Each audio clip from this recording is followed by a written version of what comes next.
красном углу октагона. Вес 114 килограммов. Клуб «Ахбарс», возраст 33 года, мастер спорта по самбо, чемпион ЦФО России 2014. Встречайте, Джиралбек Чомонов!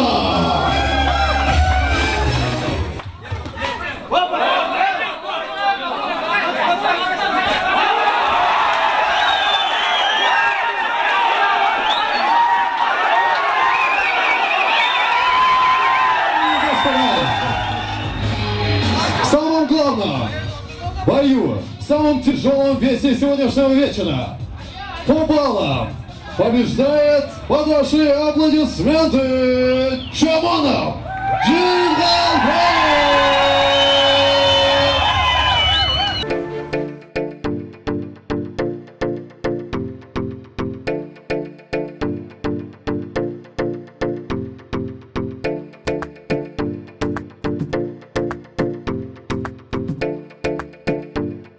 Урматтуу телекөрүүчүлөр, биз азыр спортчу мырзанын спортко алгачкы жолу аралашкан жеринен суроо берип баштасак, анда эмесе Жыргал мырза айтсаң, ушул спортко алгач кайсыл жерде аралашкансың жана ошондой эле ийгиликти кайсыл жерде жараткансың? Алгач спортко мени 7 жашыман атам биринчи жолу мени эркин күрөшкө алып барган. Эми алгачкы ошо жеңиштер ошо эркин күрөштө болгон. Эсимден чыгып калды кандай экен. Анан кийин эсимде калгандары ошо кийин ошо Россияга кетип калдым 2001-жылы. Анан кийин ошол жакта анан кийин боевой самбо боюнча машыгып жүрдүм. Анан 2014-жылы алгач ошо Центральный федеральный округ боюнча Санкт-Петербургда Россиянын чемпиону болдум. Ошо менен анан мастер спортто олтурдум да. Кандай Россиянын атынан чыгып жүрдүңүзбү же Кыргызстандын? Жок, Кыргызстандын атынан чыгып жүрдүм. Дайыма эле Кыргызстандын атынан чыгам. Ошо чет жактарда Кыргызстандын атынан чыгып, Кыргызстандын атынан ошо машыгууларды өткөрүп жүргөндө мындай тоскоолдуктар болбойбу башка өлкөлөрдө? Жок, азыр андай түшүнүк жок го дейм, азыр баары эле эркин болуп калды, азыр эч кандай тоскоолдук жок, ар ким өзүнүн каалагандай эле. Кайсы салмакта спортко мындай беттештерге түшүп баштагансыз? Мен ошо боевой самбода баштагандан бери эле ошо 93 килограммдан жогорку весте урушам дайыма, тяжелый весте, эң оор салмакта. Айтайын дегеним ушул эң оор салмак, азыр эң оор салмактан бизден мына Кыргызстандан чемпиондор аз да. Мындай чыгыш кыйынбы, билбейм, беттештерге түшүш негизинен бизде аз. Сиз кандай аракеттерди жасадыңыз ушул багытта мындай жогорку деңгээлге чыгып калдыңыз да?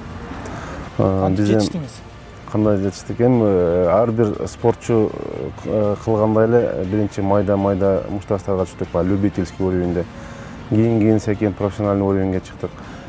Бизде оор салмактагы профессиональный спортчулардын аздыгынын себеби бизде аз да, өзү негизи аз оор салмактагы балдар. Саналуу эле балдар барбыз. Биз мен Россияда жүргөн үчүн ал жакта өтө көп оор салмактагылар. Ошо түрткү болду да, оор салмактагылар менен көп иштедим.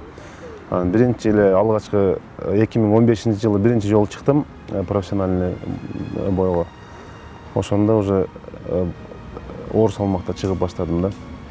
Себеби эмнеде ошо оор салмакта азыр жогоруда сөз кылгандай? Оор салмактагы бизде чемпиондор аздыгы себеби эмнеде? Аздыгынын себеби менен точно айта албайм. Эми оор салмактагы балдар спортко азыраак кызыгат окшойт деп ойлойм да. Себеби баягы кайсы залга барба, Кыргызстандын кайсы залына барба, оор салмакта балдар аз. Жок, кээ бир залдарда такыр жок аларчы, бүт эле майда весте. Кээ бир залдарда бар, бирден экиден анан кийин алардын иши барбы же өзү кызыкпайбы, дальше мында уровень көтөрүшпөйт да, ошого азбыз. Оор салмакталар өтө аз ошон үчүнчү. Ошо турнирге барып. Айтсаңыз, сиздин өзү кесибиңиз кандай? Менин кесибим өзү башынан университетке тапшырганда гаишник болгом да, ОДДга тапшыргам. Жалал-Абадта университетте, мамлекеттик университетте. Анан аз эле окудум, бүтүрбөй эле анан Россияга кетип калдым. Эми азыркы күндө жашоом ушу спорт төркүшү менен балдарды машыктырам, бойлорго чыгам, ушу бойдон тапкан акчалар менен жашайм. Спортту мындай өз каалооңуз менен тандадыңызбы же ушундай турмуш ошол жака багыттап койдубу? өз каалоом менен эле десем болот. Бирок турмуштун да кичине багыттаган жери бар. Бирок көбүнчөсү өз каалоом менен болгон себеби кичине мен айтып атпаймынбы, кичине мен атам мени спонсорго берген. Ошонун арынан ошо мунсуз жашай албай калдым да. Азыр эми мына акыркы боюңуз тууралуу айтып кетсеңиз, акыркы беттешиңиз тууралуу. Акыркы беттеште мен казакстандык мушкер менен уруштум. Өзбек улутундагы мушкер экен, эми азыркы күндө ошо Казакстандын жарандыгын алып, ошо Казакстанда жашаган мушкер экен. Бою менден бир кыйла узун экен, 5-6 сантиметрдей. Анан веси дагы өтө оор экен. Менден ошо вес болгон күнү менден 24 килограмм оор көрсөттү веси. Эми ошо статистика бар да, кагаздар. Ошого карасак, Өзбекстандын бокс боюнча чемпион экен, кикбокс боюнча чемпион экен. ММА боюнча да жакшы көрсөткүчтөр бар экен. Эми ошо Кандай өттү сиз үчүн? Мындай кыйынчылык жаралдыбы? жок, кыйынчылыкка убакыт эле болбоду, кыйынчылыккачы. 40 секундтун ичинде эле бүтүп калды. Эми билбейм, биздин немебиз кичине күчтүүрөөк кылып койду окшойт, анда ошондой болуп калды. Анда эмесе, урматтуу телекөрүүчүлөр, биз азыр ошол беттешке көңүлүбүздү бурсак.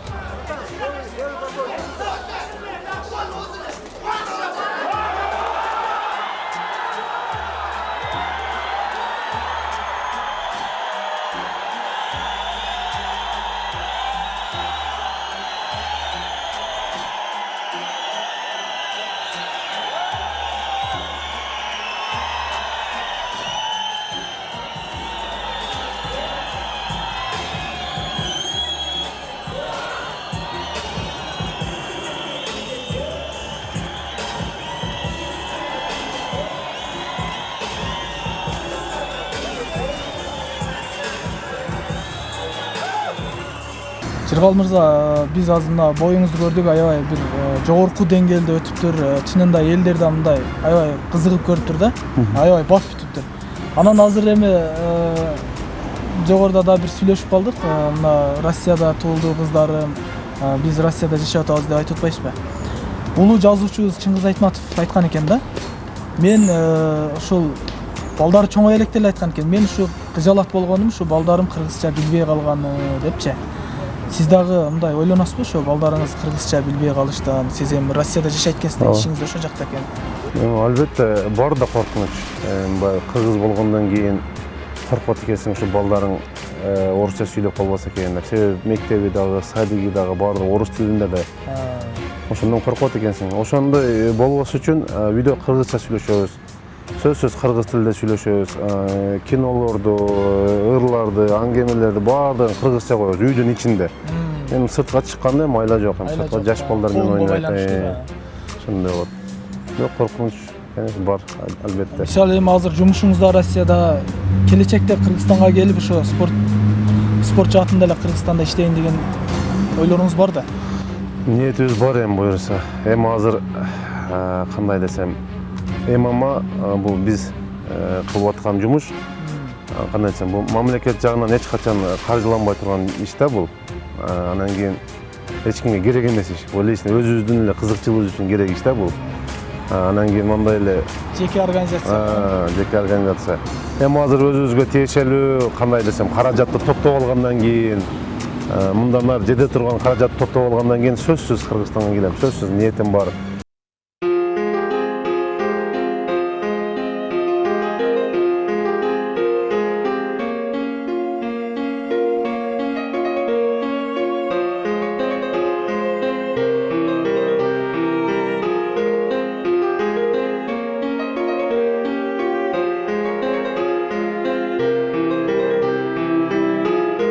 Ар бир мелдешке кеткенде биринчи очередте биз Аллахтан сурайбыз, ушул оңоюнан берсин, утуп келсин деп, травма албай калсын деп дагы аябай ойлонобуз.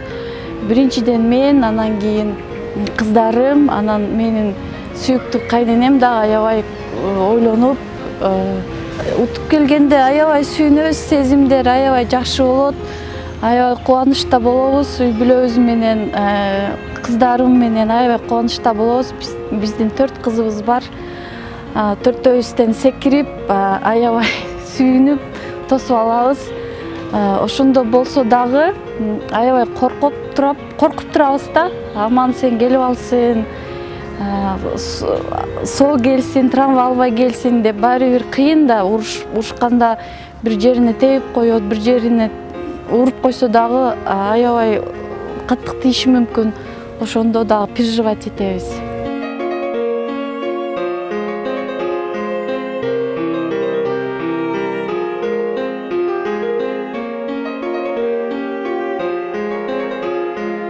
Албетте сыймыктанабыз. Бул деген кыргыз элине дагы кандай десем, кошумча салым болот да.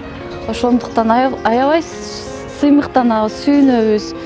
Анан бул спортсмен болгондуктан биз үйдө бунун питаниясына дагы аябай көз салып карап турабыз. Продуктаны кандай алыш керек, кандай тамактаныш керек, өз убагында майлуу эмес, ушундайды өзүм карап контроль кылып турам. Аябай жакшы ата, кыздарын аябай сүйүп, жакшы көрөт. Мыкты ата десем дагы жаңылышпайм.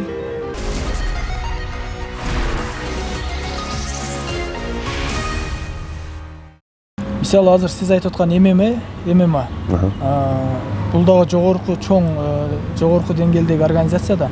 Сиз UFC'ге мындай чыгасыз качан? Акча алып келген жери бул PPV дейт, платный трансляция да. Аны бизде Азияда эч ким көрбөйт да. Акча төлөп эч качан эч ким көрбөйт. Ошон үчүн биз аларга кызык эмеспиз да. Биздин Кыргызстанда спорт эмнеден аксайт? Кандай айтсам, мындай жаш баладан сурасаң дагы интерес эмес да буларга.